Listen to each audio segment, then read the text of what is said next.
Hello, bonjour à tous. Je vous retrouve aujourd'hui en direct avec Daniel Boussard, justement dans notre salle de cours. Et bienvenue Daniel, Merci. Ah oui, j'y suis déjà depuis ce matin, c'est ça. mais bienvenue. En fait, j'ai voulu qu'on fasse cette entrevue-là. Je trouvais que c'était hyper cool parce que on a tout un truc qui est en train de se passer dans le monde de la naturopathie. Nous, on Ouais. parle beaucoup chez Pranatena de naturopathie moderne, inspirante. Après, on pourrait employer plein de termes si on le souhaitait. Et je me suis dit que ça tomberait bien parce qu'on est justement dans un cours d'iridologie où il y a souvent la notion d'iridologie moderne, parce qu'il y a souvent dans la naturopathie ou dans ces disciplines-là des choses qui sont, qui n'ont pas toujours été mises à jour, qui datent d'un ancien temps, et on voit que quand ça avance, on découvre d'autres choses. Et j'ai trouvé ça cool de parler du métier aussi d'une façon moderne maintenant, Ouais. dans ce cadre-là.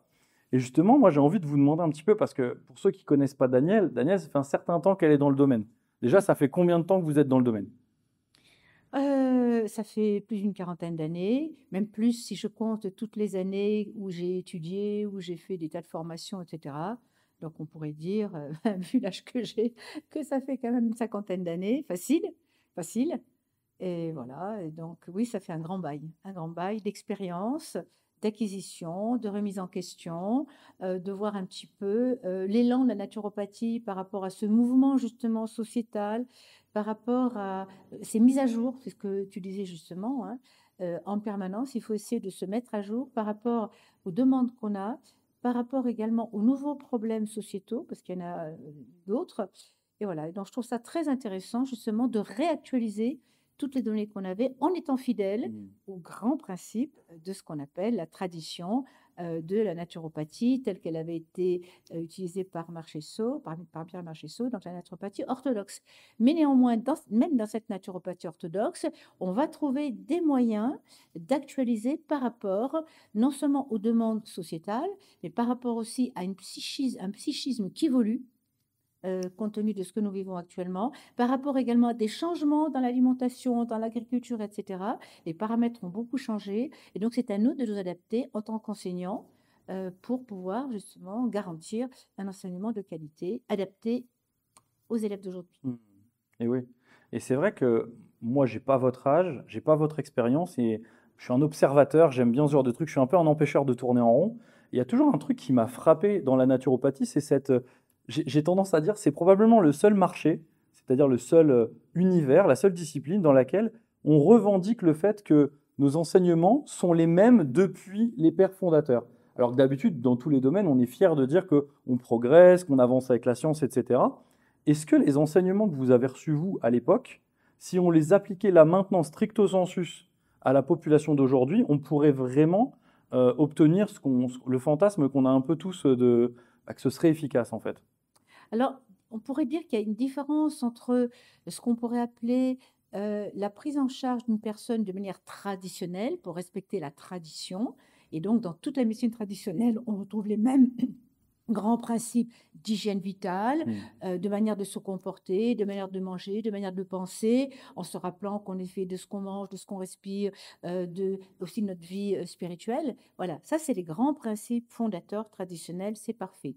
Maintenant, on peut ajouter à ça l'idée que ces principes fondateurs, ils ont été créés à une certaine époque et que nous avons changé du fait de notre obligation de nous adapter à un monde plus moderne et que on doit tenir compte, par exemple, des nouvelles acquisitions dans le domaine de la physiologie, des nouvelles acquisitions dans le domaine de l'alimentation, de nouvelles acquisitions dans le domaine donc de la recherche pure et dure. Parce qu'en fait, c'est pas parce qu'on est naturopathe qu'on va pas s'intéresser à la biochimie, qu'on va pas s'intéresser aux nouvelles découvertes, même médicales, Mhm. puisque très souvent, eh bien, les découvertes médicales nous donnent des ouvertures pour comprendre ou pour au moins étayer ces grands principes traditionnels. Et très souvent, quand je lis par exemple des recherches médicales qui nous parlent justement de certains aliments ou de certaines plantes, ben, ça vient appuyer ce qu'on enseignait déjà, mais du coup, on a des démarches un peu plus scientifiques, on a donc des articles à pouvoir présenter pour valider un peu notre langage. Et ça, c'est très intéressant de pouvoir valider notre langage dans la mesure où aujourd'hui, on est tellement pris pour des charlatans, on nous accuse tellement de faire un métier qui pourrait mettre les gens en danger, que justement, c'est à nous de pouvoir offrir un discours un langage qui soit compris aussi bien du grand public que d'un médecin, que d'un pharmacien, que d'un diététicien. Et donc, on doit pouvoir utiliser un dialogue et montrer que nous ne sommes pas des ignorants. Mhm. Ou alors, on est des ignorants qui s'ignorent. C'est clair. En fait, moi, ce que j'aime bien là-dedans, c'est le côté, cette vision qui était projetée déjà à l'époque par Pierre Marchessault et puis par les gens qui l'ont suivi. Vous savez à quel point j'adore le professeur Jovet et d'autres qui ont Bien été sûr. parmi ses disciples. Et c'est vrai que cette vision qu'ils ont projetée et ces grands principes, en réalité, plus on creuse et plus on étudie différents domaines, tout le monde revient un peu à cette base de, bien sûr, l'alimentation, ça joue un rôle. On le voit très bien avec les recherches en épigénétique. L'activité physique, on voit bien que ça joue un rôle, que boire, respirer, ça joue un rôle. Enfin, aujourd'hui, c'est plus possible d'ignorer ça, même pour quelqu'un qui se veut scientifique uniquement et qui pense pas à ce genre d'ancienne philosophie, on va dire. Pourtant, on voit bien que dans la posture d'accompagnement, et dans l'interaction avec les autres corps, comme le corps médical, paramédical et toutes les autres personnes qui accompagnent, ça suffit plus en fait cet enseignement de base de la naturopathie. Qu'est-ce qui a changé dans la posture d'accompagnement? Ce qui a changé, c'est que dans notre manière d'enseigner, on va être beaucoup plus précis quant au conseil alimentaire qu'on va donner, beaucoup plus précis quant à l'enseignement de la biochimie, de l'anatomie-physiologie. Vraiment, on pousse très loin les cours d'anatomie-physiologie pour que les personnes qui vont prendre en charge d'autres personnes puissent savoir exactement comment fonctionne le corps d'une manière très précise, je pourrais même dire scientifique. Donc vraiment, en tout cas pour ce qui est ma manière d'enseigner, j'insiste beaucoup dans ce domaine-là pour étayer le discours de la tradition. Parce qu'effectivement, la tradition, c'est facile à comprendre. On mange mieux, on respire mieux, on aime mieux, on dort bien, ça c'est facile. Maintenant, pourquoi est-ce qu'il faut bien dormir? Et donc, ce qui est intéressant dans le langage qu'on a aujourd'hui, c'est qu'on voit quel est le rôle du sommeil. Comment va-t-il réparer le corps? Comment ne va-t-il pas réparer le corps si on ne dort pas? Si on mange tel aliment, qu'est-ce qui fait que cet aliment va être bon ou pas bon pour la santé? Si par exemple on parle du foie, parce qu'on a toujours parlé du foie et de l'intestin en naturopathie, eh bien, qu'est-ce qui fait que dans le foie, ça puisse marcher ou pas? Et donc, on a besoin de la mécanique anatomo-physiologique qui va appuyer tout ce qu'on sait de la tradition. Et c'est ça qui a changé terriblement, c'est qu'aujourd'hui, on a besoin d'avoir un discours cohérent, un discours, je vais dire, intelligent naturellement. J'aime bien cette définition de l'intelligence naturelle. Intelligent d'une manière inspirée, puisque quand on parle de naturopathie inspirante, c'est un peu ça, c'est-à-dire que cette naturopathie doit nous donner envie d'aller plus loin et toujours plus loin. Et en tout cas, moi, ce qui m'a permis d'avancer dans ma profession, c'est de tout le temps remettre en question ce que j'ai appris. En permanence, je fais des remises en question, je compare ce qu'on m'a appris avec ce qu'on a comme données aujourd'hui. Si ces données d'aujourd'hui viennent à valider ce que j'ai appris, ok, c'est très bien. Mais par exemple, dans le domaine des conseils alimentaires qu'on a donnés traditionnellement en alimentation, aujourd'hui, il y a des révisions à faire. Et donc, c'est bien d'apporter des révisions au programme qui était déjà établi pour éviter aux élèves de faire des erreurs vis-à-vis des gens qui viennent les voir. Ça, c'est... Donc, la posture de l'enseignant aujourd'hui, c'est une posture qui est beaucoup plus non seulement dans la bienveillance, qui est pour moi la qualité numéro un du naturopathe, ou on va dire du thérapeute, mais c'est surtout la manière de faire comprendre aux élèves à quel point faire ses études, ça demande un vrai travail, une vraie connaissance qui permettra ensuite d'avoir le savoir, ça demande des vraies répétitions, c'est vraiment un vrai programme pratiquement, j'allais dire, universitaire. Quand on voit les programmes qu'on offre aux personnes et quand on voit les têtes qu'elles font quand on leur enseigne certaines matières, c'est pratiquement un programme universitaire, même si ce n'est pas étatiquement reconnu. Ouais, c'est ça qui est assez paradoxal, c'est qu'aujourd'hui, là, vous dites, si on part du constat de ce qu'on a besoin pour pouvoir justement avoir ce discours qui permet de collaborer avec les autres et aussi d'étayer tout ce que nous disait la tradition, on a besoin de quelque chose de solide. Pour autant, on a encore dans la naturopathie parfois ce discours de oui, bon, ils font de la nat physio, quelques bases, quelques trucs. Là, dans ce que vous décrivez, moi, j'entends pas quelqu'un qui me dit il faut quelques bases. Non. Alors, clairement, vous prêchez un convaincu, puisque vous savez très bien à quel point, pour moi, on va presque jamais assez loin, et je suis assez d'accord avec vous. Étatiquement, c'est pas reconnu. Pour autant, on est sur des enseignements qui sont proches du niveau probablement universitaire, et qui le seront peut-être un jour, hein, on ne sait pas. Mais comment est-ce qu'on pourrait être naturopathe aujourd'hui et pas être traité de charlatan sans cet enseignement anatomique et physiologique notamment, et biochimique aussi poussé? Ça me paraît pas concevable. C'est-à-dire qu'en fait, si aujourd'hui on va être représentatif d'une profession, assise sur les bases d'aujourd'hui, il est nécessaire d'offrir un enseignement, extrêmement dynamique. Il y a la notion de dynamisme, c'est-à-dire qu'en fait, on ne fait pas des cours pour 20 ans. Mmh. On va préparer un cours pour une année et dès qu'il y a une nouvelle, connaissance ou dès qu'il y a une nouvelle étude, on l'inclut dans le programme. Et puis il y a une chose importante, c'est que quand les élèves arrivent dans un métier qu'ils croient pouvoir être facile, parce que souvent dans la pensée, dans le psychisme des élèves qui veulent entreprendre l'étude de naturopathie, il y a quelque chose qui n'inclut pas la facilité parce que la naturopathie, c'est naturel. Donc si c'est naturel, c'est pas difficile et donc ça va rentrer comme ça très bien. Eh bien non. Quand on fait des études de naturopathie, il y a un vrai travail de synthèse. La synthèse est importante parce que même si on fait de la nat physio, même si on associe la physiologie à la naturopathie, ce qu'on fait toujours, il faut faire les liens entre l'anatomie, la physiologie et la naturopathie. C'est là que c'est intéressant. Il faut que les élèves acquièrent des réflexes, qu'ils acquièrent véritablement des réflexes, c'est-à-dire que dès qu'ils ont quelqu'un en face, tout de suite ils savent à qui ils ont affaire, tout de suite ils savent à peu près quel est le chemin de compréhension du corps qu'ils ont en face.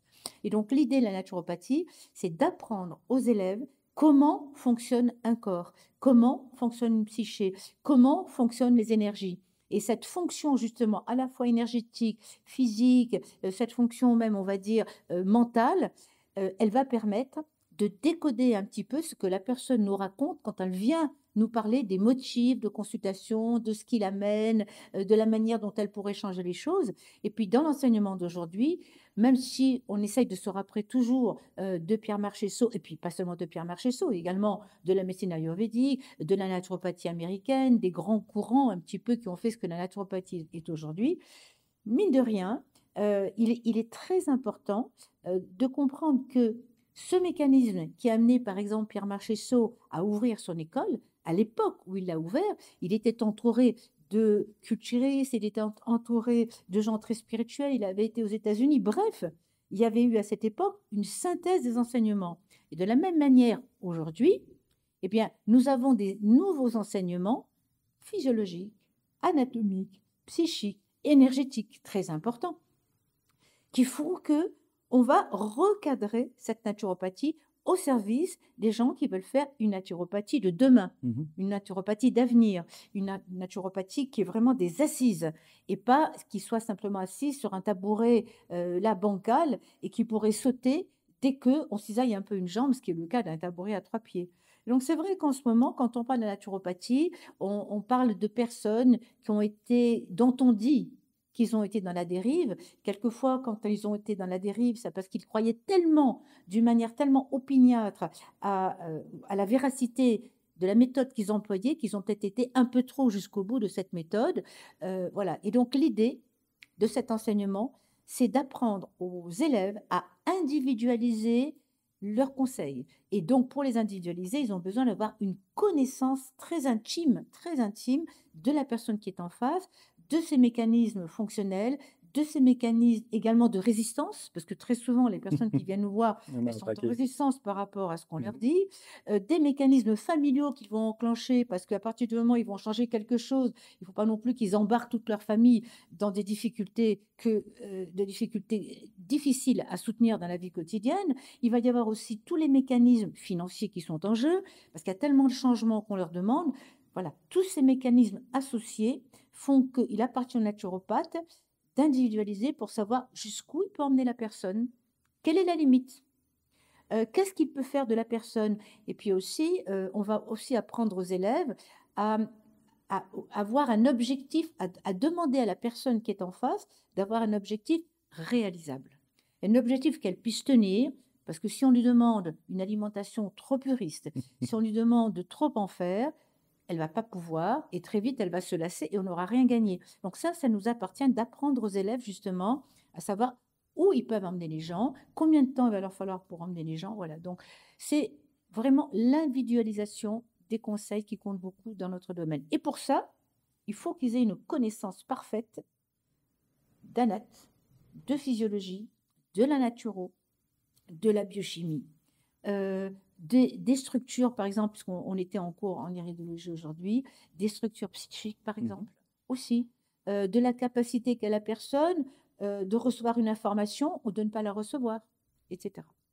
Et ouais. Ce sont des détails qui vont s'accumuler et qui vont faire que on va faire la différence entre un naturopathe, un deuxième naturopathe, un troisième. Voilà. Et puis c'est vrai que chaque personne qui rentre dans ce métier va apporter sa propre vie à ce métier. Et c'est important d'arriver dans ce métier en mettant au service de ce métier toutes les compétences qu'on avait avant. On n'abandonne pas les compétences qu'on avait avant, on les met au service d'un nouveau métier. Et là, en général, les gens réussissent.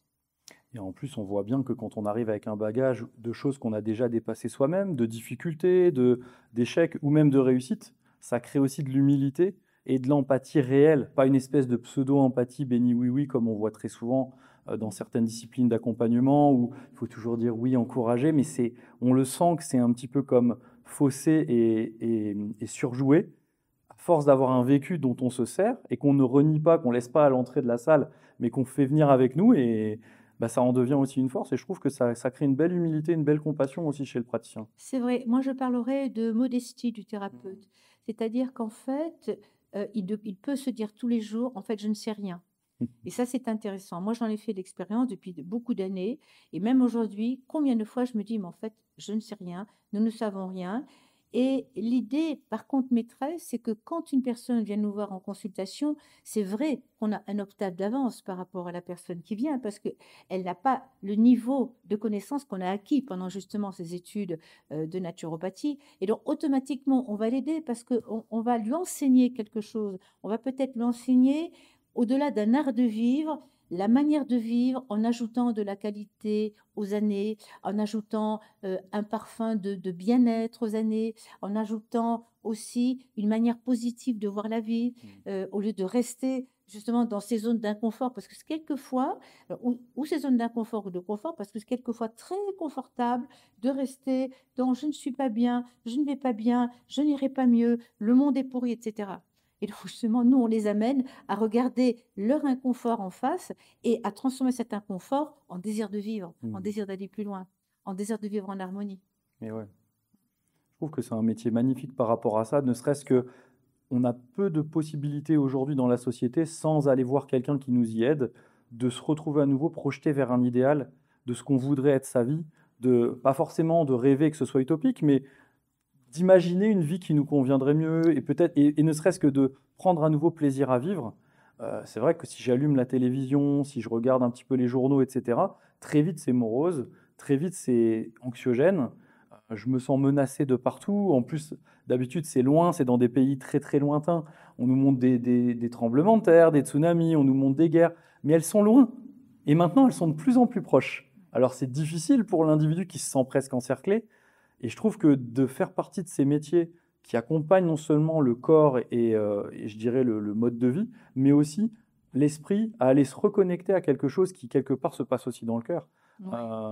de reprendre cette joie de vivre, de retrouver son pouvoir sur qu'est-ce que je peux déjà faire pour pouvoir avoir une vie qui me paraisse plus belle. Tout à fait. Les Chinois, ils ont une très très belle image pour ça.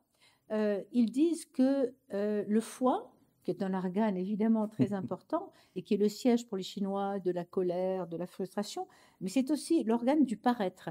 Et donc, il y a un moment dans la vie où on a besoin de paraître, de se mettre des beaux atours, d'être le plus beau, d'être la plus belle, de réussir le mieux. Et donc, on va construire cet ego et c'est important de construire l'ego. Et puis, quand on a construit son ego, eh bien, le foie, à ce moment-là, il envoie une énergie qui est un peu comme une spirale qu'il envoie comme ça vers le cœur. Et le cœur, lui, il n'en a rien à faire de l'ego. Le cœur, lui, ce qui l'intéresse, c'est l'amour inconditionnel. Mais cet amour inconditionnel ne peut arriver que lorsqu'il y a eu tout un travail d'ego au niveau du foie, qu'on a dépassé la colère, la frustration, la rancœur, etc. Et à ce moment-là, ce mouvement d'énergie arrive au niveau du cœur. Et le cœur, il se sent bien parce qu'il n'a plus besoin de faire ses preuves. Il n'a pas besoin d'être le meilleur pour pouvoir être aimé. Simplement, il reçoit l'amour, il donne l'amour. Et il n'a pas besoin non plus d'en faire plus que les autres. Donc, c'est là que l'ego, on n'en a plus besoin. Et c'est là qu'en fait, même si on est admiré et qu'on est en haut de la pyramide, on n'a plus besoin d'être en haut de la pyramide. D'autant plus que le seul risque quand on est en haut de la pyramide, c'est pouf, de dégringoler et de se retrouver en bas. Donc ça, c'est extraordinaire dans ce métier et c'est un métier passionnant Parce que précisément, la place du thérapeute, c'est toujours dans cette modestie par rapport à la personne qui vient lui voir. On n'est pas jamais le meilleur. Mais le meilleur, je ne pense pas que ça existe. On est juste à notre place d'écoute, de bienveillance, j'allais dire même de bonté par rapport à l'autre, de non-jugement par rapport à l'autre.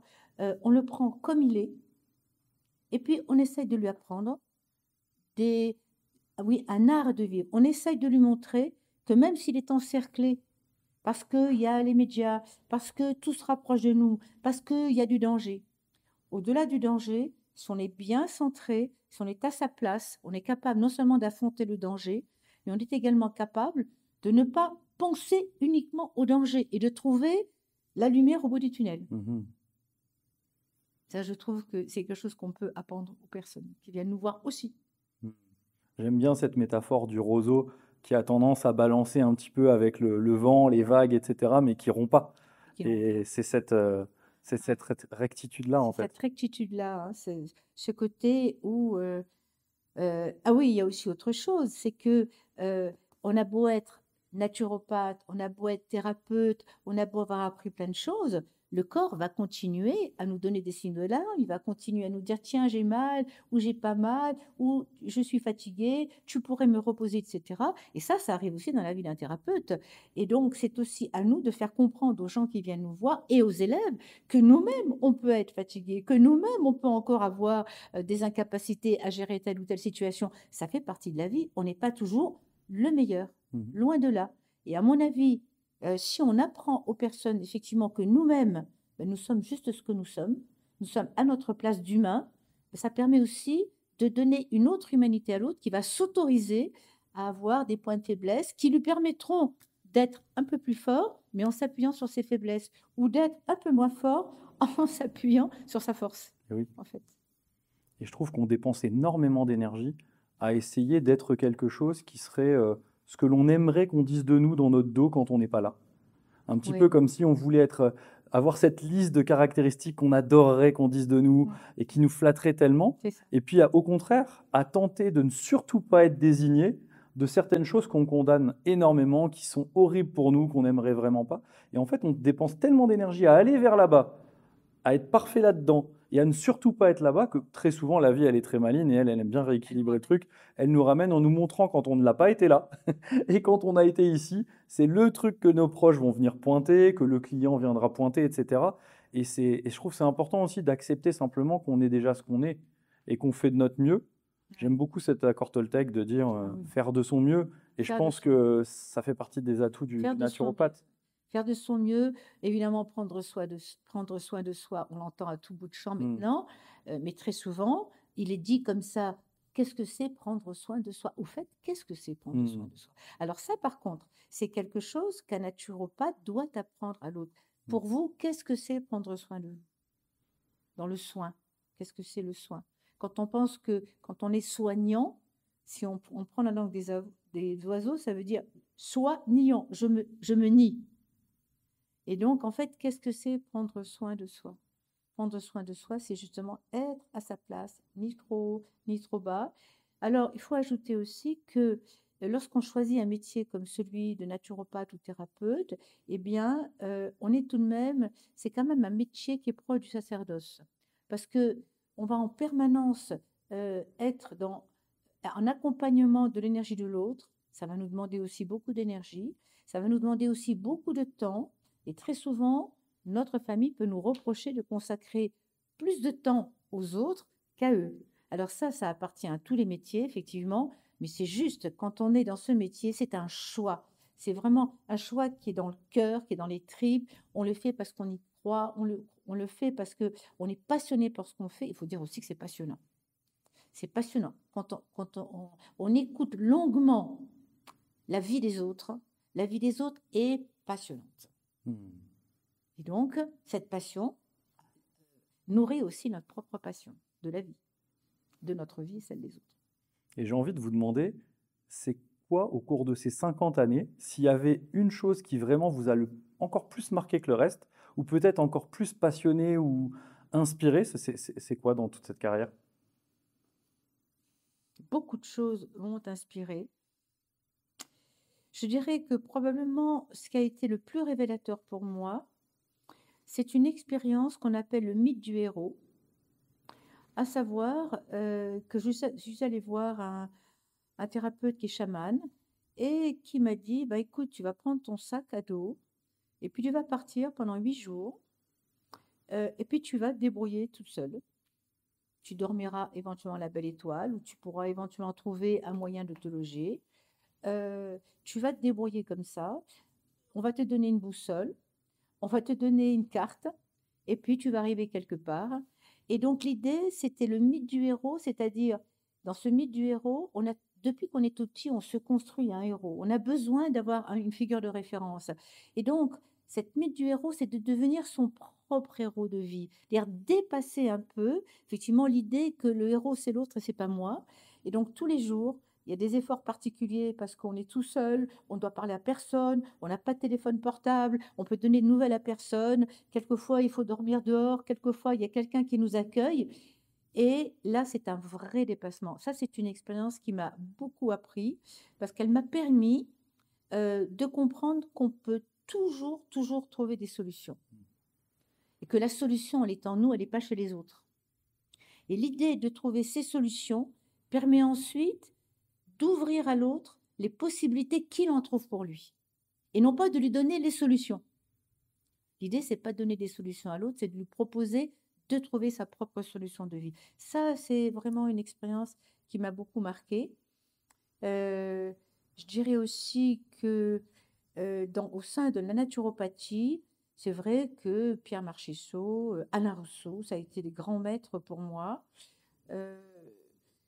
Des figures de référence, oui, alors bien que je ne le connaisse pas, c'est sûr que quand je lis ou quand j'écoute Georges Jovet, c'est vrai que ça, c'est quand même pour moi une référence parmi les références, tellement son langage est simple. Oui. Son langage part du cœur également, c'est quelque chose qui semble tellement naturel. Quand il explique les choses, il explique avec tellement naturel. C'est très incarné, je C'est trouve. très incarné, très incarné. Et donc, pour l'avoir écouté ou lu, à un moment donné, je me suis dit, c'est formidable ce qu'il nous raconte. Si ce n'est qu'aujourd'hui, on est dans une époque où on a besoin d'avaliser tout ce qu'on dit. On a besoin de valider tout ce qu'on dit. Et d'ailleurs, on nous reproche assez ça. Et c'est à partir de là que je me suis dit, tiens, bien maintenant, oui, effectivement, le foie, il fait ça, l'intestin, il fait ça. Mais maintenant, on va détailler tout ça. On va donner du grain à moudre à tout ça, de manière à vraiment donner des outils qui ne font pas penser aux autres qu'on est dans un monde éthéré, qu'on donne juste des petites choses à manger, des graines à manger, etc. C'est pas ça, ce n'est plus ça la naturopathie. Ce n'est plus ça. C'est vrai que le praticien, à la fin, souvent, quand je les interroge, ceux qui sont en activité, qui bien sûr se sont formés par le passé, c'est-à-dire avant qu'on existe, et donc ce n'est pas des étudiants de chez nous, je précise, des gens que je rencontre depuis des années, souvent, quand je leur demande ce qui leur manque pour pouvoir pratiquer et faire rayonner cette discipline, et notamment contribuer grâce à elle à toutes les personnes qu'ils croisent, souvent on me dit, je manque de légitimité, je manque de confiance, je manque de crédibilité. Parfois, c'est des gens qui, ça fait déjà 3, 4, 5 ans qu'ils sont certifiés d'une école. Parfois, ils ont fait 3, 4 ans dans une école. C'est vrai que je me dis, ils ont fait un certain nombre d'heures, ils ont fait des écoles de la FENA ou d'autres qui, quand même, avaient un certain nombre d'heures, un tronc commun, etc. Je me dis, comment se fait-il qu'il manque autant de légitimité, de crédibilité, etc. Et une des raisons, quand j'en discutais avec eux, il y avait quand même que les enseignements ne reposent pas toujours sur suffisamment de décortiquage validé scientifiquement pour que leur esprit rationnel à eux, déjà, se dise « je suis sûr de ce qui m'a été enseigné ». Je suis sûr, à l'instant T, parce qu'on sait évidemment que la science va évoluer, les recherches, etc., et qu'on peut tout à fait voir les enseignements qu'on a reçus devoir être complétés, nuancés, etc. Mais souvent, c'est ce qui manque énormément. Et je voulais revenir vers vous parce que ça fait longtemps que vous enseignez, une trentaine d'années, etc., donc vous en avez vu des écoles, vous en avez vu des étudiants. Et souvent, on a aujourd'hui une tendance à voir dans les écoles de naturopathie, vous avez dit, il y a 3 choses très importantes qui doivent être enseignées côte à côte, l'anatomie, la physiologie, la naturopathie. Et très souvent, on voit des gens qui viennent précisément pour enseigner l'anatomie-physiologie, qui sont issus du corps médical ou bien des ostéopathes, etc. Et très rarement, qui soient vraiment en même temps des naturopathes. Qu'est-ce que vous en pensez? Qu'est-ce que ça change en fait si la personne est vraiment naturopathe en même temps qu'elle enseigne ça ou pas? Ça change tout. Parce que l'idée, c'est que oui, on s'appuie sur l'anatomie, sur la physiologie, mais on va lier ces deux disciplines à la naturopathie. En fait, je pense que si les élèves d'aujourd'hui, ils se sentent pas dans la légitimité, c'est parce qu'ils n'ont pas suffisamment appris à faire les liens entre l'anatomie, la physiologie, la biochimie, la physique, toutes les matières qui sont enseignées, il y en a beaucoup, et ce que nous apporte la naturopathie. Et ça, c'est l'idée de faire les liens. Et évidemment, un ostéopathe, il est très calé en anatomie. Maintenant que s'il n'est pas naturopathe, il ne peut pas apprendre aux élèves à faire le lien. Un physiologiste, il est très calé en physiologie, mais c'est pareil, s'il n'est pas naturo, voilà. Et donc, en fait, l'exigence maintenant par rapport aux naturaux, c'est d'en faire quelqu'un qui soit capable d'enseigner l'anatomie, d'enseigner la physiologie, d'enseigner les naturaux et de savoir joindre toutes ces matières-là pour que la personne sache quoi faire de tout ça. L'idée maîtresse de toutes les écoles, c'est que souvent, en fin de parcours, les élèves, ils ont appris beaucoup de choses, mais ils ne savent pas quoi en faire. Oui. Ils ne savent pas quoi faire de ces matières, et quand ils ont quelqu'un en face d'eux, ils ne savent pas non plus faire la synthèse entre les matières. Comment articuler ces matières entre elles? On le voit aussi, même pour l'iridologie, qui est un des outils d'un bilan, de ce qu'on appelle un bilan de santé chez nous, ou la morphologie, morphophysiologie, morphopsychologie, eh bien, ce ne sont pas des matières à part. Ce sont des matières qui cohabitent les unes avec les autres, et ce qui fait qu'effectivement, quand on a quelqu'un en face, hop, on fait tout ça en même temps. En fait, l'idée, c'est qu'on fait tout ça en même temps. Moi, j'ai l'habitude de dire que quand on est naturopathe, on porte deux valises. Des valises qui sont chargées de toutes les connaissances qu'on a acquises, de toutes les matières qu'on a étudiées, de toutes les petites techniques qu'on a à notre disposition, parce qu'il y a plein de petites techniques qui peuvent nous aider. Et dans ces valises, il y a tout ce qu'on a appris et tout ce qu'on a lié. On a fait des liens entre tout ça, comme dans un filet de pêcheur, en fait. Et puis ensuite, en fonction de la personne qui vient nous voir, on va sortir tel outil, tel autre outil de la deuxième valise. On va sortir les outils adaptés à la personne. Pourquoi? Parce qu'on a compris comment fonctionnaient tous ces outils ensemble, exactement comme un ébéniste qui va apprendre différents outils, mais il a appris qu'il avait besoin de tous ces outils et que chaque outil correspondait à une technique particulière. Et bien nous, c'est pareil. Il faut qu'on mette en cohérence, en congruence, tout ce qu'on a appris. Et c'est ça qui fait les bons naturaux. Et ensuite, la deuxième chose qui fait les bons naturaux, c'est la pratique. Plus on les fait pratiquer, plus on les fait répéter, répéter, répéter, pour qu'ils acquièrent des réflexes. Plus en même temps on les met en face de situations qu'ils vont connaître, plus évidemment ça va leur donner confiance. Mais c'est vrai que pour qu'ils sentent cette légitimité et cette confiance, moi je l'ai vu pour les élèves que j'ai formés jusque-là, ils ont besoin non seulement d'étudier, mais ils ont besoin aussi d'incarner en eux ce qu'ils ont appris. C'est-à-dire que pour faire ce métier, il faut l'incarner. Et pour l'incarner, il faut être cohérent. Se respecter en tant que corps physique et donner à ce corps physique les besoins qu'il a. Se respecter avec le corps mental, prendre des périodes de repos, respecter l'énergie qu'on a, respecter aussi éventuellement les convictions spirituelles qu'on a. Tout ça, ça fait partie d'un tout. Et quand les gens viennent nous voir, ils sentent si on fait ce qu'on dit. Pour être un bon naturopathe, il faut faire ce qu'on nous demandons aux autres de faire. Et donc, moi, je vois très souvent, en fin de parcours d'école de naturopathie, des élèves qui ne savent pas encore se servir des techniques pour eux. Ils en ont fait quelques-unes, mais ils n'ont pas fait le lien entre toutes ces techniques. Et donc, ils ont besoin, à mon avis, de plus de temps. Et c'est pour ça que chez Pranathéna, je trouve que cette école, en 3 ans ou 4 ans, ça laisse le temps d'incuber. Ça laisse le temps de digérer ce qu'on leur met dans le crâne. Ça laisse le temps d'assimiler. Et c'est ça qui va faire des gens qui vont prendre confiance en eux parce que voilà, soient acheminés, ils auront digéré les informations, ils auront fait véritablement un métabolisme des informations. Et ce qu'il en restera, c'est j'ai confiance en moi, ça y est, je peux y aller. Quand on voit déjà sur certains les transformations, les petites frictions que ça occasionne, de prendre conscience de certaines choses, de voir les autres prendre conscience, ça frictionne déjà, de s'entraîner ensemble, de pratiquer, etc. Quand on voit ce que ça engendre comme friction, moi je me dis, une petite étincelle par-ci par-là, c'est une chose, Mais si tout ça s'était condensé, comme au tout début, certains étudiants, enfin, Mmh. ou futurs étudiants à Oui, l'époque, nous demandaient, on pourrait pas le faire en un an, accéléré, etc. Je me disais, mais vous, ça va prendre feu cette histoire, vous savez pas ce qui va se passer c'est à trop. l'intérieur de vous, c'est impossible. C'était vraiment amusant. Et du coup, je rebondis, puisque vous parlez de l'école. Moi, ce que je me dis, c'est, comment est-ce que vous pensez que on peut nommer aujourd'hui ce métier? Parce qu'on a souvent je ne demande pas un mot à proprement parler, mais presque une sorte de, si on devait le décrire à quelqu'un d'autre.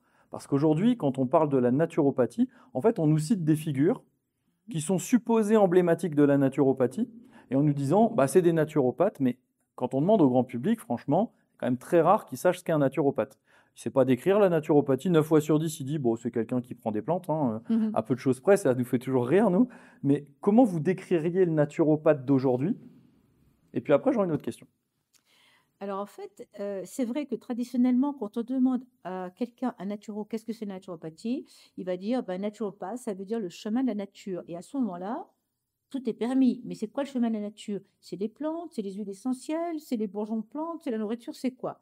En fait, naturopathie, ça sous-entend que nous allons apprendre à connaître le fonctionnement de notre corps de manière à lui faire du bien et non pas du mal, et lui faire du bien avec une nourriture la plus proche des besoins corporels, avec des pensées les plus proches d'un mental au repos ou un mental satisfait, avec un psychisme qui sait se nourrir d'un manque ou d'un trop-plein d'affectif. C'est ça, en fait, la naturopathie, c'est euh, le chemin de l'être intérieur. C'est le chemin de la connaissance de notre être intérieur. C'est le chemin d'une sagesse intérieure. Et la sagesse, c'est pas le fait d'être sage. La sagesse, c'est voilà, je suis à l'instant T, je suis à l'instant présent et je regarde le monde et je prends du monde ce qui me paraît le plus cohérent avec mes convictions. Une alimentation proche de la nature, donc une alimentation le plus possible bio ou dénuée de pesticides, etc. Les médias, hein, je filtre. J'ai un esprit critique, je filtre. Les plantes, oui, les plantes. Effectivement, moi aussi, j'enseigne la phytothérapie, la gémothérapie. Maintenant, donner des plantes, ça suppose, alors là, pour le coup, pour les naturopathes, de très bien le connaître, de connaître les interactions avec, par exemple, des médicaments. C'est très important. Ça peut être aussi le fait de, est-ce que je peux donner des plantes à des enfants, pas des enfants? Donc, c'est tout un chapitre de connaissances extrêmement important. Donc, c'est sérieux, la phyto, c'est sérieux, la gémothérapie, c'est sérieux, l'oligothérapie. C'est vrai que j'ai oublié d'en parler tout à l'heure. Donc, en fait, le naturopathe va apprendre aux personnes à être sur le chemin de leur nature, plutôt que de la nature. J'aimais beaucoup cette description de Jové Marchesso d'il y a pas 100 ans, mais du siècle dernier, on va dire, il y a quand même assez longtemps, où il parlait du naturopathe comme un biologiste philosophe Hmm. qui était là pour observer la pleine expression de la vie et, si possible, la favoriser, y contribuer. Mais ça ne s'arrêtait pas simplement à cette dynamique de santé, comme aujourd'hui on va le dire, ou bien de plus en plus on va plus parler de santé, on va parler de bien-être pour des raisons réglementaires. On était vraiment sur la vie, la pleine expression de la vie. Et là-dedans, il y a la joie, mais pas l'excès de joie. Il y avait vraiment cette notion presque d'équilibre et d'harmonie entre soi, l'extérieur, avec les autres, pour les autres et avec soi, etc. Et je trouvais que c'était nettement plus poétique et philosophique, peut-être un petit peu plus éthéré et donc difficile à imaginer de qu'est-ce qu'on fait factuellement.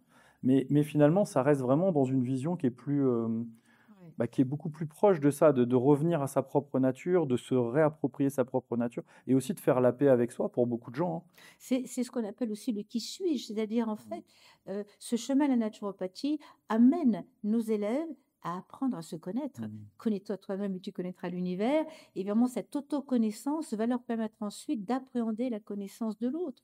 Mais si on veut prendre en charge quelqu'un, et qu'on ne sait pas comment on fonctionne, ce n'est pas possible. Si on n'est pas dans l'harmonie avec notre être intérieur, c'est pas possible. C'est ça. Et donc, pour ça, il faut du temps. Et euh, quand on forme les personnes en un an, ce n'est pas possible. Et donc, il faut laisser du temps au temps. Il faut laisser aux personnes, justement, dans cette notion de temps, le temps de la digestion. Je me connais, ah, je suis comme ça. C'est-à-dire qu'on va ramener à la conscience ce qu'on est, et une fois qu'on saura qui on est, on va être dans le pilotage automatique. Il va falloir sortir de ce pilotage automatique. Ça ne se fait pas en claquant des doigts en disant maintenant je fais ça. Et donc ça aussi, ça fait partie de l'enseignement. Il y a effectivement cette biologie, cette philosophie, biologie, science de la vie, philosophie, science de l'esprit. Effectivement, c'est de réunir toutes ces données-là et faire de l'être humain un être complet. Il y a une notion de complétude. Et moi, une notion, je ne suis pas des morceaux de puzzle qui tombent par terre. Voilà, un intestin, un poumon, un foie, etc. Et je vais m'occuper du foie, de l'intestin. Je suis un être complet et toutes mes cellules peuvent communiquer harmonieusement les unes avec les autres. Tous mes organes peuvent communiquer d'une manière naturelle. Mon cerveau qui communique en permanence avec toutes mes cellules, il envoie des messages cohérents et mes cellules envoient des messages cohérents au cerveau. C'est tout ça. C'est tout ça, le chemin de la connaissance de naturopathie. Pour moi, c'est en ce sens que je rejoins Jovet et Pierre Marchessault, bien sûr, puisque c'est de ça dont il voulait parler. Bien sûr. C'est pour moi, c'est un chemin spirituel. Oui. C'est amener l'autre dans la connaissance de ce qu'il est et de ce qu'il n'est pas. Amener l'autre à, une fois qu'il sait ce qu'il est, à parfaire ce qu'il pense être. Et c'est pour ça que je parlais tout à l'heure de sagesse. C'est vrai que quand on regarde ces personnes-là, elles ont un discours qui est nettement moins, qui est peut-être un peu moins, pas politiquement correct, mais qui rentre un peu moins dans le moule de ce qu'on voudrait aujourd'hui pour que ça fasse pas trop de vagues, etc. Parce que le mot spiritualité, il fait à la fois peur, et pourtant quand on le connaît, ou quand on l'étudie, ou qu'on regarde des penseurs qui en ont beaucoup parlé, bah, tout de suite ça devient évident. Mais c'est vrai qu'à l'époque, ils avaient, en tout cas ceux-là, pour ma part, dans ce que j'ai étudié d'eux, nettement moins peur d'en parler. Et c'est vrai que c'est quelque chose qui a presque disparu de l'enseignement naturopathique d'aujourd'hui. Oui, parce que dès qu'on utilise ce mot, il est assimilé à sec, il est assimilé à une seule pensée. Et donc, non. Alors, quand on est vraiment un naturopathe ouvert, on ne va pas enseigner une seule chose, une seule pensée. On va donner la possibilité d'ouvrir au maximum. Et c'est vrai que, enfin, moi, c'est vraiment quelque chose qui me tient à cœur, c'est d'ouvrir l'être humain et d'ouvrir à toutes les connaissances, à tous les chemins possibles. Alors, il y a tous les chemins possibles devant moi. Maintenant, lequel je vais prendre? Et pour savoir lequel je vais prendre, je reviens là-dessus. Si je ne me connais pas, je ne peux pas savoir quel chemin je vais prendre. Et maintenant, si je prends un chemin et puis que je me dis, tiens, je me suis trompée, il y a toujours moyen de revenir en arrière pour prendre un deuxième chemin. Il n'y a pas qu'un seul chemin pour arriver à Rome. Et oui. Et c'est un peu ça. Donc, la spiritualité, on en parle beaucoup moins parce qu'il y a peur d'être dans ce courant sectaire dont on est souvent accusé. Parce que souvent, un enseignant, quand il est convaincu du bien de sa pensée, il a tendance à enseigner uniquement le bien de sa pensée. Ça me fait penser aux auteurs qui écrivent des ouvrages d'alimentation. Alors, on va parler de l'alimentation cétogène, on va parler des problèmes avec le glucose, on va parler de l'alimentation qui supprime certains glucides, on va parler de l'alimentation paléolithique, on va parler, etc. Et donc, quand on regarde les auteurs de ces ouvrages et qu'on sait un petit peu déchiffrer la lecture du visage, on s'aperçoit qu'effectivement, ils ont choisi une méthode qui est bonne pour eux, mais qui n'est pas forcément bonne pour l'autre. Et donc, c'est ça. En naturopathie, on ne va pas enseigner une seule méthode, on va enseigner plusieurs possibilités alimentaires, plusieurs possibilités d'appréhender un organe, plusieurs possibilités d'appréhender donc comment circule l'énergie. Et puis, chacun va pouvoir trouver sa voie sans se sentir obligé de suivre une seule voie. L'ouverture, c'est un grand mot pour la naturopathie. Pour moi, un naturopathe se doit d'ouvrir tous les chemins aux autres. C'est vrai qu'en fait, j'ai l'impression que plus le temps passe, plus l'enseignement naturopathique parfois se referme. Alors on parle moins de spiritualité, de ces mots-là auxquels on pensait qu'était associée l'image sectaire, mais finalement, parfois, on tombe dans un dogmatisme dans certains enseignements. Je me suis beaucoup amusé il y a quelques années, on fait une dizaine d'années sur les salons bio. Je rencontrais des tonnes et des tonnes de naturopathes, comme vous vous en doutez. et on s'amusait avec mon père ou avec des personnes avec qui je travaillais à deviner l'école que les naturopathes avaient fait en fonction du type de conseil ou de discussion qu'on allait avoir en fait. Et Ouais. c'était assez, enfin pour moi, c'était presque grotesque à quel point c'était systématiquement le même conseil en fonction du même enseignement. Il y avait pas forcément de nuances, alors qu'aujourd'hui, on voit arriver des enseignements liés à la génétique, à la Oui, nutrigénomique, etc. absolument. Et on voit bien qu'en fait, il n'y a pas une réponse. Ah non, surtout pas. Il n'y a pas une réponse. On a une population de gènes particulièrement abondante. On a une population de polymorphisme génétique énorme. Et pourtant, on est un être unique. Et dans cette unicité, justement, il y a en même temps que l'unicité, il y a un pluralisme. Parce qu'effectivement, on est fait de contradictions, de paradoxes qu'il va falloir un petit peu remettre en harmonie. Et c'est pour ça qu'en fait, il n'y a pas une alimentation pour quelqu'un. Il y a une alimentation qui convient à la personne et une alimentation qui convient à son psychisme, qui convient à l'état d'être qu'elle a dans le moment, qui convient même à son niveau de frustration. Mm. Tout à l'heure, je discutais avec une des élèves justement qui me disait elle avait compris tout à fait qu'en fait elle avait des compulsions alimentaires parce qu'elle venait combler les vides, tout le monde le sait ça. Mais en même temps, le fait de s'alimenter de manière anarchique, c'est souvent une méthode d'évitement pour ne pas trop penser à l'inconfort dans lequel on pourrait être si on se plonge dans ce qui ne va pas. Et en même temps, je lui disais, bah, écoute, si tu en es là en ce moment, peut-être que tu as besoin de passer par là avant de te plonger dans ce qui ne va pas. Besoin d'un peu de réconfort. Voilà. Et le fait de lui avoir dit ça, le fait d'avoir autorisé ça, elle a dit, ah ben bon, mais je peux faire autrement aussi. Tu peux faire aussi autrement. Mais donc, on ouvrait les Et possibilités oui, de. c'est vrai que parfois, au lieu d'interdire la chose et presque d'essayer d'y résister très fort, alors que c'est juste un mécanisme aussi de fuite d'autre C'est chose, ça. bah, on ne crée pas une autre menace ou un autre danger. Et finalement, souvent, ça fait tomber un peu l'espèce de pression qu'on se mettait par rapport à ça. C'est assez intéressant. Oui, oui, oui. C'est vraiment intéressant. Et tout à l'heure, on parlait de la naturopathie. Si je suis pleinement honnête avec vous, moi, la naturopathie, j'y suis pas allé de mon plein gré. Elle est venue me chercher à l'époque par Robert Masson. Ça m'est un peu tombé dessus. Mhm. Mais très vite, je me suis retrouvé à pas forcément toujours être à l'aise à dire que j'étais naturopathe. Ouais, c'est vrai. Parce que je rencontrais, je ne sais pas si ça vous est arrivé, bon, Ah, j'imagine en toujours 50 maintenant. ans, on a le temps, Toujours maintenant. encore maintenant. Bon, moi, je trouve ça assez fascinant de voir cette discipline où les gens y vont avec le cœur, et où après, une fois qu'ils ont l'étiquette et le tampon, ils ont un peu du mal à dire qu'ils le sont. D'après vous, ça vient de quoi? Oh, ça vient du fait qu'ils ne sont pas reconnus. C'est-à-dire qu'en fait, dans cette idée-là, c'est que chacun d'entre nous, à un moment donné, a besoin d'être reconnu dans nos pays par un diplôme, un papier qui lui est attribué par l'État. Et avec ce diplôme, il est reconnu, il peut aller postuler pour un travail, il va montrer son papier. En fait, ce papier est un diplôme qui lui permet de travailler. Et une fois qu'il va travailler, il va acquérir de l'expérience qui va faire de lui quelqu'un de compétent. Mais ce n'est pas le papier qui va le rendre compétent. On est d'accord. Mais malgré tout, c'est un diplôme d'État qui fait qu'il est reconnu par la société. Aujourd'hui, si on n'a pas de papier d'État, on n'est pas reconnu. On est dans un sentiment de non-reconnaissance. Or, l'être humain a besoin de se sentir reconnu.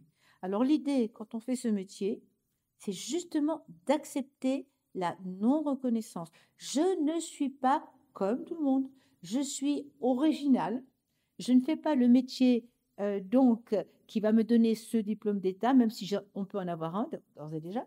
Mais voilà, je suis moi-même, je crois ce que je fais. Alors, si je dis que je suis naturopathe, je risque d'avoir mauvaise presse. Alors, qu'est-ce que je peux mettre à la place?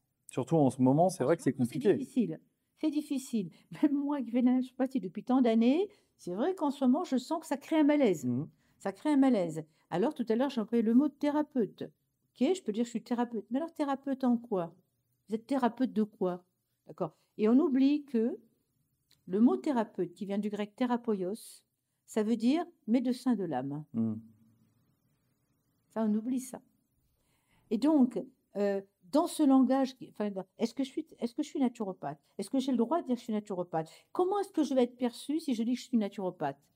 Si je crois vraiment que ce que je fais, c'est un métier fantastique et que la naturopathie me nourrit pleinement à tous les niveaux, je ne vais pas hésiter à dire que je suis naturopathe parce que Si je le dis et qu'on me demande c'est quoi, je vais pouvoir expliquer aux personnes ce qu'est la naturopathie, ce que j'y fais dans la naturopathie, quel est le but de ce métier. Et à ce moment-là, les personnes vont pouvoir m'écouter. Si maintenant je suis dans un milieu social où je sens qu'il vaut mieux ne pas le dire, c'est parce que les personnes qui sont autour de moi ne sont pas prêtes à écouter le message. Et moi, je ne vais pas dépenser d'énergie à me justifier parce que je suis naturopathe. Donc, en fait, actuellement, si je suis dans un milieu où je sens que c'est possible, je dis que je suis naturopathe parce que là, ben voilà, l'écoute est facile. Si maintenant, même si je suis avec des médecins ou des pharmaciens, comme j'ai un langage qui leur plaît et que je dis que je suis naturopathe, ils me regardent d'un air un peu bizarre. Et puis quand je commence à parler, ils me disent: ah oui, vous faites ça en naturopathie? Mais oui, on fait ça en Mhm. naturopathie. Et donc, je deviens crédible. Donc, là-dedans, dans ce que la crise que traverse la naturopathie aujourd'hui, justement, l'idée, c'est de se rendre crédible aux yeux des personnes qui nous sentent comme étant dans le charlatanisme. C'est ça l'idée. Et donc, pour être crédible, eh ben, il faut consolider les bases de la naturopathie. Aujourd'hui, en tout cas, il faut les consolider. Ça veut donc dire qu'il est possible on a de très bonnes fondations, incontestablement.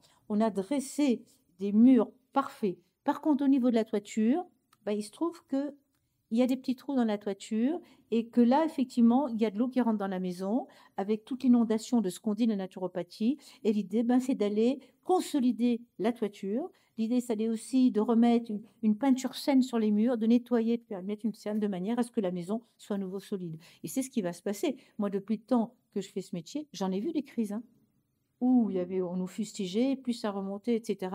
On a toujours été tolérés. Alors, dans le mot Mhm. tolérance, c'est agréable. On est toléré. Mhm. Donc, on n'est même pas accepté. On est toléré. Bon, moi, je trouve ça génial parce que moi, je suis ravie d'être tolérante. C'est-à-dire qu'en fait, effectivement, j'accepte les idées des autres. Si on discute, j'accepte qu'ils ne soient pas d'accord avec Mhm. moi. C'est la tolérance. Maintenant, j'insiste toujours auprès des élèves pour leur faire comprendre, n'attendez pas d'être reconnu. Acceptez de ne pas être reconnu si vous voulez pouvoir parler de naturopathie. C'est ça. En fait, ça enlève cette pression, c'est ce qu'on se disait tout Ça à enlève. l'heure, encore une fois. À partir du moment où j'arrête de me battre contre le fait de ne pas être reconnu et que je dis bah oui, je ne le suis pas, et presque je pourrais en jouer Mais oui, et finalement m'en amuser, un peu comme mettre de l'humour pour désamorcer un état émotionnel qui serait difficile ou des choses comme ça, et finalement ça n'est plus un problème. Mais là, on parle de crédibilité. Euh, quand je rencontre des naturopathes, pour certains me disent bah, je me sens pas crédible, j'ai un syndrome de l'imposteur. Alors c'est vrai qu'en fonction de certains, quand je discute avec eux, je vais pas vous mentir, moi, vous savez, je fais pas dans la langue de bois, hein, je suis pas connu pour ça. J'ai tendance à être assez frontal, et il y en a certains, j'ai été obligé de leur dire le problème, en fait, c'est que tu te sens un imposteur. C'est compliqué pour moi de te dire que tu n'en es pas un, parce qu'aujourd'hui, tes bases de connaissances, ton niveau, c'est pas le niveau qui est requis pour être crédible c'est vrai. et pouvoir collaborer. Alors, j'ai pas votre expertise, moi je suis là depuis moins longtemps, et vous, je sais qu'en plus c'est amusant parce que non seulement vous enseignez, mais vous avez des tonnes de naturopathes, de thérapeutes et autres médecins, praticiens dans tout genre qui viennent vous voir en Oui. consultation. Qu'est-ce que vous pouvez me dire du niveau général des naturopathes d'aujourd'hui par rapport à ce qu'on aurait besoin pour avoir cette crédibilité et tenir ce genre de discours qui font que bah, des gens qui nous prennent un peu pour des badauds ou des charlatans à la base, parce que c'est vrai que tout le monde ne nous prend pas pour des charlatans, mais certains nous prennent un peu pour des rigolos quand même. Mhm. Pas forcément malveillants, mais des rigolos. Par rapport à ce qu'on aurait besoin pour être pris pour quelqu'un de crédible, versus le niveau que vous constatez dans les faits par rapport aux gens. Alors, certaines écoles font des naturopathes de bon niveau qui, après une année d'enseignement, vont faire autre chose, hein. Par exemple, ils vont venir préparer un diplôme de chiropratiqueur, ils vont faire plein de stages de formation. En réalité, ensuite, ils vont passer leur temps à enrichir leur formation. Et ça peut tout à fait être de bons naturaux. Maintenant, dans l'ensemble, il manque, euh, ça manque de base, ça manque de solidité, ça manque de véritable connaissance, ça manque de lien, c'est ce que j'ai dit tout à l'heure. Et ce que j'aime bien chez Pranathéna, justement, c'est que là, on va en profondeur, on va beaucoup plus loin. Tous les enseignants qui sont là et qui viennent, ce sont des enseignants, bien sûr, c'est facile de dire que ce sont des enseignants de qualité, ils le sont, effectivement, mais en même temps, ils apportent un matériau solide. Et donc, c'est ce matériau solide qui manque aujourd'hui. Et c'est bien pour ça que beaucoup d'écoles de naturopathie aujourd'hui proposent des masters. S'il y a besoin d'un master, c'est qu'il y a besoin aujourd'hui de faire plus que ce qu'il y avait avant, hein. Et on le voit, certaines écoles proposent justement des approfondissements. Donc, s'il y a des approfondissements, ça veut donc dire que l'enseignement tel qu'il était proposé ne suffit plus aujourd'hui Mm. pour être légitimé ou se sentir légitime en tout cas, hein. Alors maintenant, ceci dit, euh, il est vrai aussi que un médecin qui fait des études de médecine, il va continuer, enfin je l'espère, à faire des approfondissements. Un ingénieur, pareil. Pareil. Même une serveuse de restaurant, elle va se servir ensuite de nouvelles techniques, à la caisse par exemple. Donc elle va être obligée de faire des updates. Donc ça fait partie de l'expérience de la profession quand on vit dans la profession. Maintenant, pour rentrer dans ce métier aujourd'hui, compte tenu de la demande de la société d'aujourd'hui, à savoir de la manière dont les gens viennent nous voir, c'est-à-dire si je compare le public qui venait me voir quand j'ai démarré la naturopathie, où c'était facile, il y avait des problèmes de digestion, il y avait des maux de tête, il y avait des problèmes musculaires, il y avait des problèmes articulaires. Pour un naturopathe, c'était facile. Mais aujourd'hui, alors que normalement nous ne devons pas nous occuper de ces maladies-là, on ne peut les faire qu'en accompagnement avec un médecin ou avec une équipe médicale, on a quand même beaucoup de demandes de personnes qui viennent nous voir pour être aidées, par exemple, pour une maladie comme un diabète ou une maladie même comme Alzheimer ou une maladie, l'hyperactivité chez l'enfant ou des dépressions. Alors notre rôle, c'est certainement pas d'enlever quoi que ce soit aux médicaments qui sont là. Bien sûr. Ça, nous n'en avons pas le droit. Mais notre rôle, c'est justement d'être accompagnant, c'est-à-dire d'apporter un peu plus de confort chez un malade quand il vient nous voir et qu'il est malade. On a l'habitude de dire en naturopathie que si l'état est lésionnel, on ne peut plus avoir la même posture que si la personne vient pour des petits bobos. Mhm. D'accord ? Et c'est la raison pour laquelle nous devons être beaucoup plus solides, avoir une connaissance des pathologies qu'on peut accompagner ou pas, toujours avec une équipe médicale, ce qu'on peut faire, nos limites. Alors autrefois en naturopathie, on n'étudiait pas toutes ces pathologies. Pas besoin. On l'étudie en Allemagne quand on passe le diplôme de Heilpraktiker, parce que là, effectivement, il y a longtemps qu'ils ont compris qu'il fallait bien connaître les pathologies pour ne pas s'occuper de certaines d'entre elles qui sont réservées justement à la médecine. Et donc ça, c'est bien fait en Allemagne. C'est peut-être aussi une des raisons pour lesquelles là-bas le diplôme est reconnu, mais l'enseignement est beaucoup, beaucoup plus vaste que la naturopathie en France. Moi, pendant des années, j'ai longtemps entendu mes pairs faire la différence entre la naturopathie orthodoxe et la naturothérapie. Et donc, effectivement, dès qu'on faisait un peu d'homéopathie ou qu'on utilisait trop des plantes ou qu'on utilisait les huiles essentielles, on était censé ne pas être des naturaux, voilà, de s'éloigner un peu. Dès qu'on touchait à des outils de psychothérapie ou des outils énergétiques, on était censé s'éloigner de la mission du naturopathe. Mais aujourd'hui, eh bien, on garde ces bases de la naturopathie orthodoxe de ce maître qui était Pierre Marchessault et on ajoute de nouveaux outils de manière à être dans notre droit de légitimité de la profession. Comme ça que je vois les choses. Et ouais. Et même, je pense à Fabien et aux jeunes. Je vois aujourd'hui, par exemple, ça me révolte un peu, ça, des jeunes élèves qui, après 2 ans d'expérience, ouvrent un centre de jeûne. Et alors là, je ne comprends pas. Je vois des erreurs là-dedans. Et je me souviens de ce que nous disait Pierre Marchessault. C'est une phrase que je répète très souvent en cours. Il nous disait, si vous êtes malade, faites 1 jour de jeûne, pas plus. Si vous n'êtes pas malade, vous pouvez faire des jeûnes un peu plus longs. Mais aujourd'hui, on va voir dans les centres de jeûne des gens qui ont du diabète, qui ont des maladies. Donc voilà. Donc, pour pouvoir ouvrir de tels centres, il faut avoir un peu de bouteille. Un Il sérieux faut avoir de bagage. l'expérience. Il faut avoir déjà beaucoup jeûné soi-même. Si on veut demander à quelqu'un de faire un régime cétogène, par exemple, il faut l'avoir, si c'est le bon pour lui, en tout cas, il faut l'avoir pratiqué, il faut l'avoir vécu dans son corps, etc. Donc c'est pour ça qu'on fait plein d'expérience en matière d'alimentaire, hein, quand on est naturo, hein, et pas seulement en matière alimentaire d'ailleurs. Donc moi je pense que c'est tout ça. Aujourd'hui, il faut, je dirais, ajouter des ailes au bâtiment. Mm. la maison est là, certes, elle prend un peu l'eau parce que, voilà, il y a eu des petites erreurs. Maintenant, on ajoute des ailes au bâtiment de manière à faire une maison beaucoup plus grande et qui va accueillir encore plus de monde. Et d'ailleurs, on a de plus en plus de demandes d'élèves. Bien sûr. Ouais, c'est ça. Et la question que je voulais vous demander aussi, c'est que aujourd'hui, vous intervenez pour des laboratoires pour donner des formations par rapport à des gens qui produisent des compléments alimentaires ou des Oui. produits à base de plantes, etc. Vous intervenez dans des écoles. Vous avez beaucoup de demandes pour des séances avec vous, des consultations. En gros, vous vous ennuyez pas. Ah non, Je pense que toute personne qui vous a un jour croisé sait que vous vous ennuyez pas. Euh, j'ai un rythme de vie trépidant. donc, d'une part, ça veut bien dire qu'en étant naturopathe, on peut s'en sortir parce qu'on a aussi l'image d'un chômeur en puissance Oui. ou de quelqu'un qui a un travail alimentaire.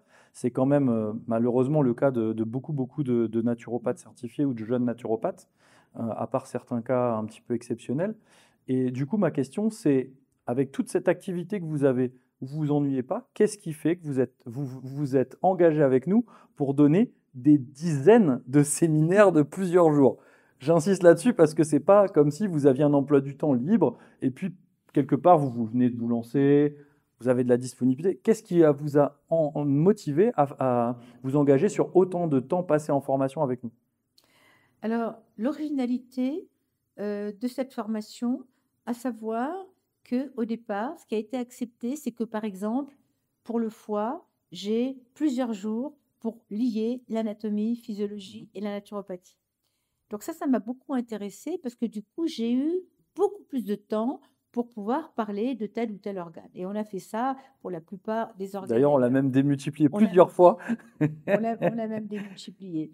Ensuite, ce qui m'a intéressé, c'était justement qu'il y avait dans une organisation différente des autres écoles de naturopathie. C'est-à-dire que pour la première fois, il y avait non seulement la qualité du local dans lequel il y a les cours, donc le confort à la fois des élèves et de la naturopathe que je suis, bien sûr, mais il y avait aussi dans les disciplines évoquées, il y avait une globalité que je n'ai pas trouvée ailleurs. Par exemple, quand on a parlé de la nutrigénomique, quand on a parlé donc des polymorphismes, quand on a parlé de données qui ne sont pas du tout enseignées ailleurs, là, je me suis dit, tiens, il y a quelque chose de différent dans le concept d'une école. Il y a, ce que j'ai senti aussi, c'est une envie de donner plus. Une envie de donner plus, une envie de donner différent. Et puis, il y a aussi ce qui m'a intéressé, c'était cet aspect du coaching. C'est-à-dire, effectivement, non seulement on enseigne des choses aux élèves, mais il faut aussi les coacher pour qu'ils soient mieux dans leur dimension interne et pour qu'ils apprennent aussi à se vendre. Parce qu'on parlait justement de l'idée de se vendre. Moi, très souvent, ce que je donne comme conseil quand les naturaux démarrent, je leur dis, gardez un travail à mi-temps. Voilà. Ça peut être dans un magasin bio, ça peut être dans une pharmacie, ça peut être où vous voulez. Et puis, du coup, là, quand vous êtes de ce travail à mi-temps, vous allez commencer à donner des conseils aux personnes et là, vous allez avoir des rendez-vous. D'accord? Ou ça peut être, je vois tout à l'heure un de mon assistant d'aujourd'hui qui travaille 2 jours par semaine dans un magasin qui vend du CBD.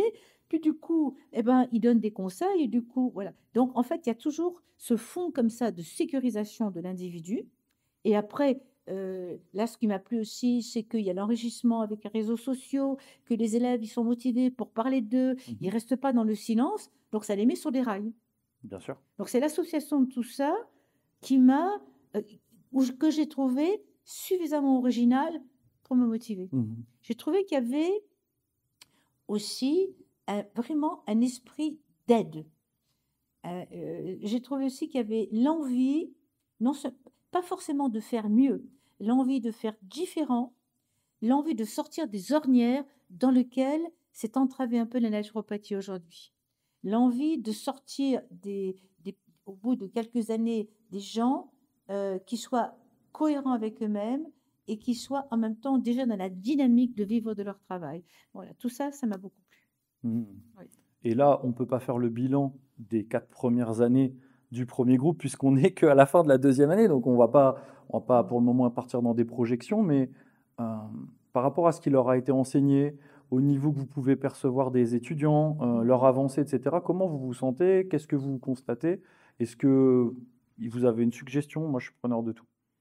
Alors déjà, c'est clair que là, ils ont un bien meilleur niveau là, globalement, que d'autres élèves que j'ai par ailleurs. Donc on sent vraiment que le niveau est déjà, bien. Alors maintenant, c'est vrai qu'ils n'ont pas encore acquis, tous ces réflexes, ils sont en train de le faire et surtout ils sont en train de réaliser à quel point il va falloir travailler. C'est clair et répéter et tout en menant leur vie parce qu'ils ont Et quand même oui. une vie à mener, une intendance de Ah, le vie. reste se met pas en pause, la famille se met pas en Ah pause, ouais, tout c'est ça, ça. hein. Donc, c'est quand même difficile à la fois de mener une vie d'adulte et en même temps d'entreprendre des études. En tout cas, le niveau est nettement meilleur. Euh, Eux-mêmes, déjà, quand je leur parle, ils se sentent beaucoup plus légitimes que l'autre. C'est vrai. Déjà, eux-mêmes se sentent plus légitimes. Ils ont vraiment l'impression d'être... Il y en a une qui m'a dit, quand même, je me sens... C'est sérieux, hein, moi je me sens sérieuse dans ce que j'apprends. Voilà, le côté sérieux. C'est beau. Donc voilà, ça c'est important. Euh, Ensuite, il y en a beaucoup qui sont déjà dans la posture de l'aidant, c'est-à-dire la posture qui consiste à recevoir et accepter de n'être qu'au niveau où ils en sont, mais que déjà au niveau où ils en sont, ils peuvent apporter de l'aide à l'autre. Donc ils sont déjà dans cette dynamique, ils sont déjà dans ce côté entrepreneuriat en fait, hein. Voilà. Qui nous est cher. Voilà, c'est ça. Alors, le seul, c'est pas un bémol d'ailleurs du tout, mais si on devait ajouter quelque chose, incontestablement, ce serait plus de pratique. Bien sûr. Voilà.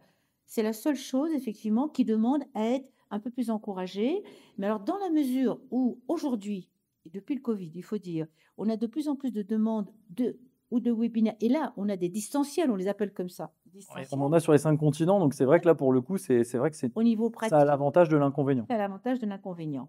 Et pour ceux qui viennent en présentiel, effectivement, on comprend les difficultés, mais c'est vrai que la réflexion, ça va être par rapport à comment peut-on leur offrir un peu plus de pratique. Est-ce que ça va être des stages d'été? Est-ce que ça va On est être parti sur ça, ouais. voilà, quelque chose qui permette justement qu'ils se rendent compte et qu'ils pratiquent les uns avec les autres et qu'on les aide Mhm. comme on l'a fait un peu hier, Bien on va le sûr. refaire demain matin donc en iridologie, parce que ça les anime et du coup, ils sont dans le côté vivant. Voilà. Sinon, je trouve que non, Pranathéna, les gens qui viennent chez Pranathéna, ils sont plutôt contents. Bah, pour le moment, sur la totalité des étudiants, j'ai fait 50 entrevues, à peu près une cinquantaine, peut-être 55, un truc comme ça, entrevues pour discuter de leur parcours, recueillir les choses. Et en fait, c'est amusant parce que, bien évidemment, vos cours, c'est quelque chose qui fait partie des choses qu'ils adorent là-dedans. Mais comme vous le disiez tout à l'heure, il y avait l'aspect entrepreneurial, le Oui, fait qu'on les aide à passer à l'action exactement. finalement à se créer des petites victoires de communication, Mm. des petites victoires avec l'accompagnement d'une première personne, etc. Et puis incontestablement, il y a tout l'aspect que nous on va appeler coaching, donc dans des techniques qu'on leur enseigne qui s'incorporent dans la naturopathie, hein, pour Oui, accompagner le psycho-émotionnel, la mise en action, les atteintes d'objectifs, la posture d'accompagnement. Pour nous, c'est un travail énorme qui a à côté en parallèle des cours. Et puis surtout pour eux-mêmes, via des ateliers thématiques, mm. via des coachings de groupe régulièrement, des supervisions, des choses comme ça. Et c'est vrai que cette partie-là, on a constaté qu'elle marchait très bien. Vous-même, vous avez l'air de dire que c'est quelque chose d'intéressant qu'on ne trouve pas ailleurs.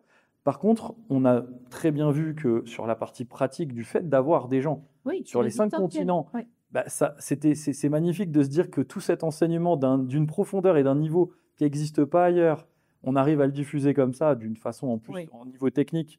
Enfin, moi, je ne peux pas oui, m'empêcher de oui, trouver ça fantastique. c'est très bien. J'adore, mais on s'est dit comment on va faire pour la pratique. C'était un petit peu notre défi pour la deuxième session de cours qui va bientôt démarrer. Et on s'est dit, ben, on va créer de la pratique déjà dans un premier temps pour la posture d'accompagnement qu'on pourra travailler à distance.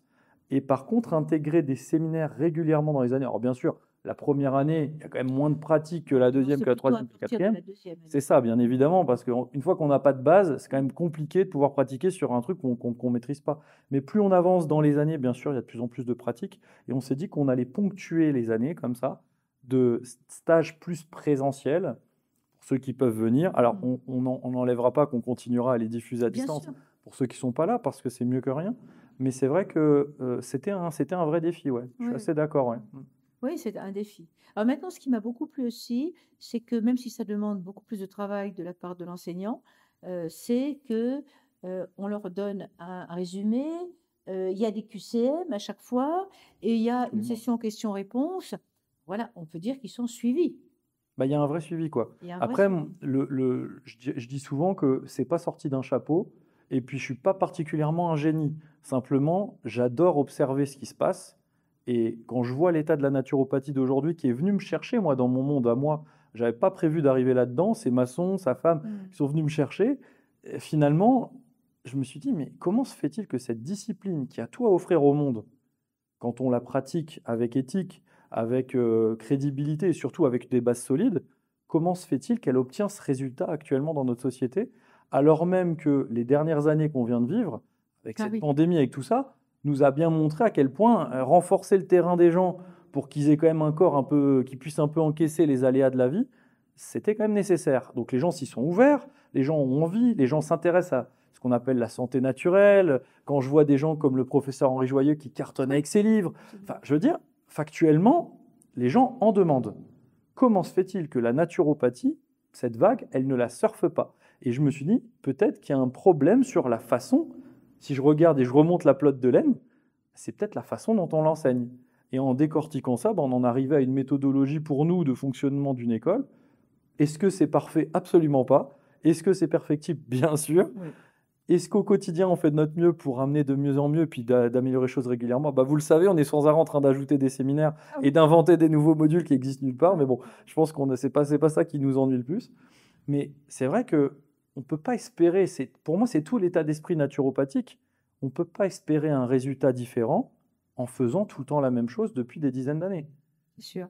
Et le fait est que ça ne marchait plus. C'est sûr. Mais il y a peut-être aussi le fait que euh, les écoles de naturopathie, je pense, ont toujours été un peu à part de toutes les autres formations. C'est-à-dire, voilà, si on rentrait dans ces écoles, on n'était pas comme les autres. Mhm. Ce que j'ai bien aimé là chez Panathena, c'est justement l'idée que vous rentrez dans une école sérieuse et vous allez, même en acquérant des connaissances originales et originelles, Mhm. vous allez être dans une école comme d'autres écoles. Vous sortez d'une école et vous êtes formé, Mhm. d'accord? Et vous n'êtes pas un individu à part qui est naturo et bizarre. Voilà. Donc là, il y a la notion aussi, là, dans l'école, c'est pas une école bizarre, c'est une école qui tient la route, c'est une école qui a beaucoup de congruence. Mhm. Voilà. Ça aussi, ça m'a beaucoup plu. Moi, je pense que, et on est déjà en train de le faire, aujourd'hui, j'ai jamais personne, quand je contacte des enseignants ou des... alors au tout début, je vais pas vous mentir, quand j'ai contacté certains de nos formateurs, je leur ai dit, pour une école de naturopathie, mes premiers mails n'ont jamais été traités. Et puis à un moment, on s'est mis à discuter, un peu comme Oui, vous indiquiez tout à l'heure, quand je parlais avec des médecins, des pharmaciens, au début, une naturopathe, on se demande. Puis après, quand ouais, je parle, ça commence à devenir crédible. J'ai vécu la même chose en présentant l'école à des gens. Et puis maintenant, en fait, ça n'a plus lieu. C'est-à-dire que quand je leur parle de ce qu'on fait à des gens qui ont eux-mêmes des écoles de formation dans d'autres disciplines, avec des diplômes d'État ou des choses comme ça, en fait, ils trouvent pas ça étonnant qu'on essaie de créer un partenariat pour que nos étudiants puissent peut-être renvoyer vers leurs étudiants et vice-versa pour qu'on puisse mhm, collaborer. En fait, ça devient naturel. Je prends le cas du docteur Pascal Prévost avec qui on travaille, mhm, qui donne des cours sur l'activité physique, qui est un mec qui est un auteur best-seller sur le sujet. C'est un vrai scientifique. C'est pas quelqu'un qui a l'habitude de collaborer avec les naturopathes. Je pense au cas du docteur Michel Delorgerie. Je me mhm. souviens que la première fois que je l'ai contacté, j'ai parlé un certain nombre de mois avec lui et il m'a laissé entendre que. Je me souviens qu'un jour, je l'ai eu au téléphone, il m'a dit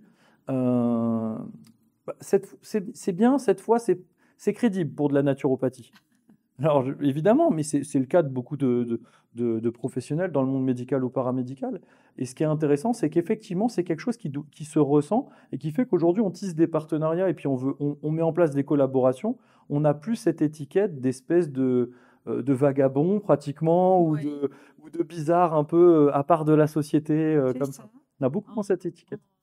Avec un foulard sur la tête, une jupe longue, un gilet tissé. Non, on est comme tout le monde. On fait partie de la société. Il y a une fois une personne qui m'a dit, on n'avait qu'échangé par les réseaux sociaux, mais enfin, par mail, par écrit.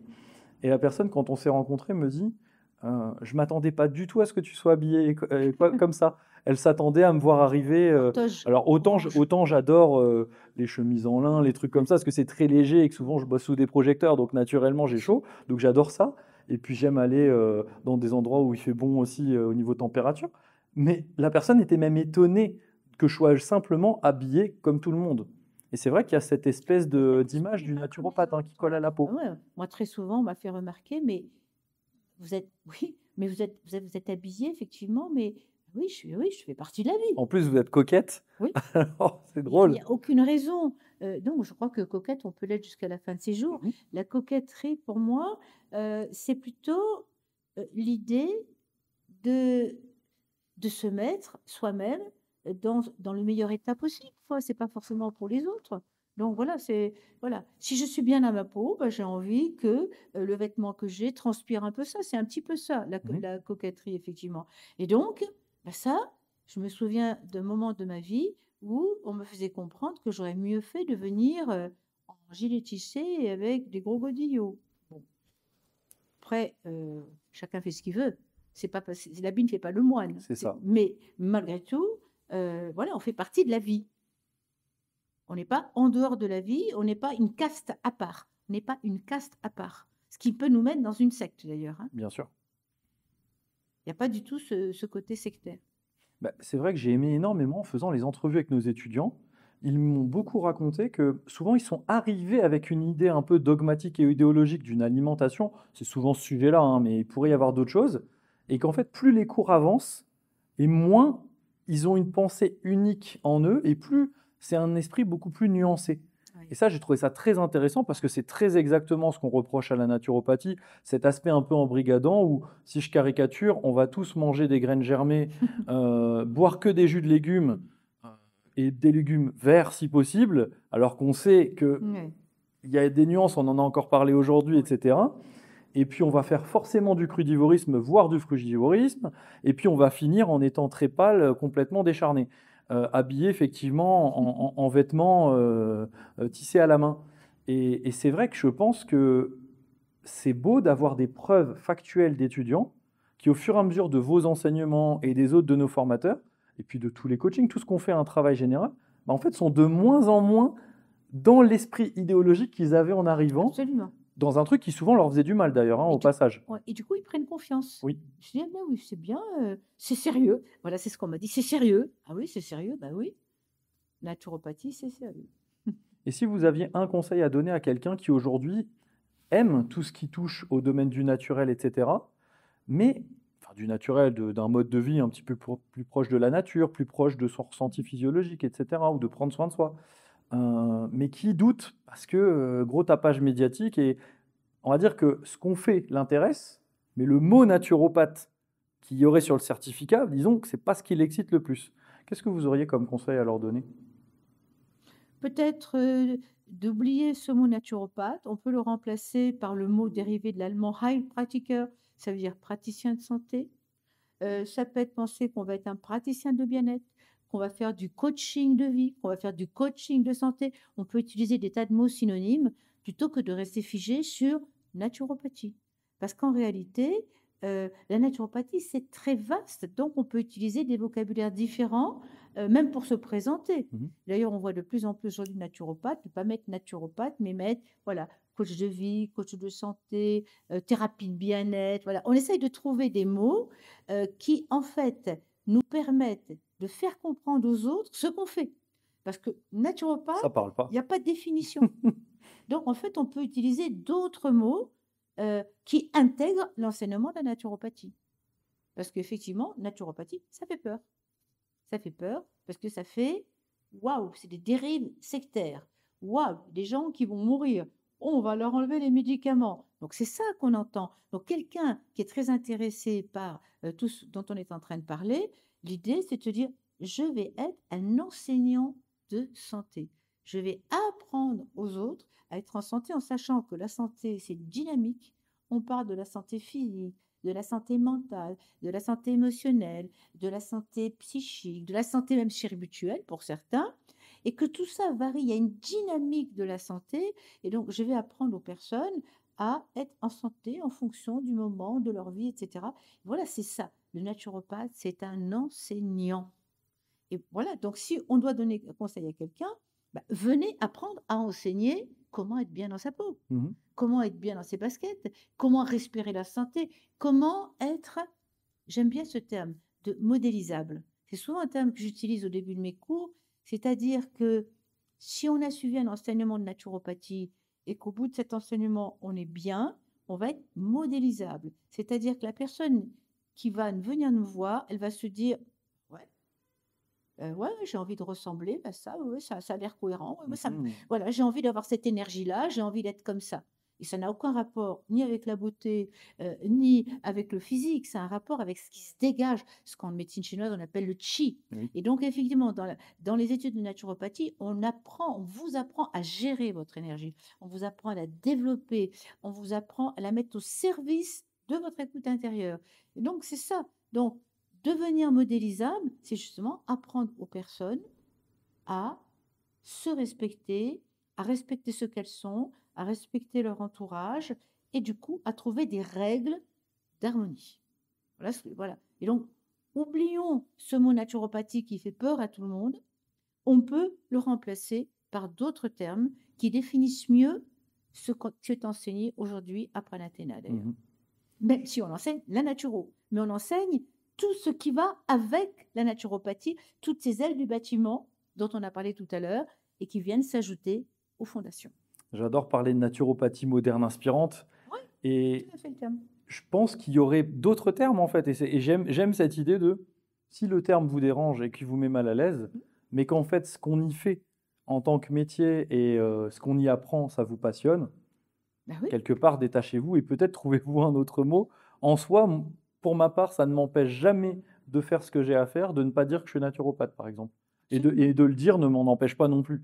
À Mm. vrai dire, c'est presque comme si ça n'avait... De toute façon, les gens ne savent pas, Ils ne savent pas. donc ça Ils change ne savent rien. pas.